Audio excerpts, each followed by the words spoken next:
Hi my lovely viewers, কেমন আছে সবাই? আশা করি সবাই ভালো আছে, আমিও ভালো আছি। আজকে আমি বানাবো পাবদা মাছের ঝোল। তো তোমরা দেখো আমি কিভাবে বানিয়েছি।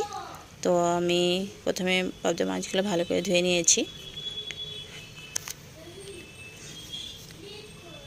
ভালো করে ওয়াশ করে আমি এখানে দিয়ে দিব হলদি লবণ। আর এই রেসিপিটা বানানোর জন্য লাগবে আমাকে পেঁয়াজ কুচি, লাগবে টমেটো আর ধনে পাতা আর আদা। আমি এই সব পেস্ট করে নিব। আমার পেস্ট করা হয়ে গেছে, দেখতে পাচ্ছ। তারপর আমি এখানে দিয়ে দিব হলুদ গুঁড়ো আর দিয়ে দিব 1 চামচ নুন। আমি এখন এক একটা করে ভেজে নেব।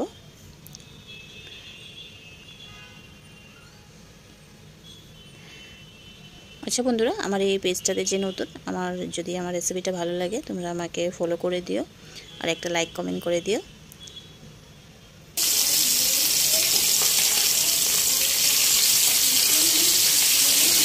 মাছগুলো প্রায় হয়ে গেছে। তারপর আমি এই মাছের তেলটাতে দিয়ে দেব গোটা জিরা। ভাজা হওয়ার পরে গ্রাইন্ড করা মশলাটা আমি এখানে দিয়ে দেব। তো এখানে আমি ভালো করে ভেজে নেব। দিয়ে দিয়েছি হলুদ গুঁড়ো, জিরে গুঁড়ো, লঙ্কা গুঁড়ো আর 1 চামচ নুন। আবার ভালো করে নেড়ে চেড়ে নেব। আর এখানে আমি দিয়ে দিয়েছি কাঁচা লঙ্কা।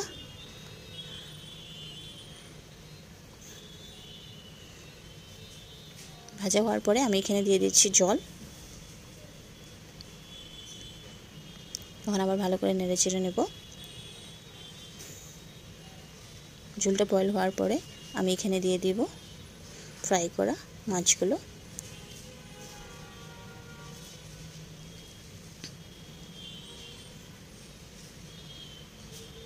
অবশ্যই তোমরা একবার ঘরে ট্রাই করবে। আর আমার এই রেসিপিটা তোমাদের যদি ভালো লাগে তো আমি একটা লাইক কমেন্ট আর শেয়ার করে দিবে। দেখো বন্ধুরা, আমার রেসিপি কমপ্লিট। এখন আমি এখানে দিয়ে দিব ধনিয়া পাতা। বাই বাই, আবার দেখা হবে নতুন রেসিপির সাথে। আমার পাশে থেকো। Bye bye, have a nice day.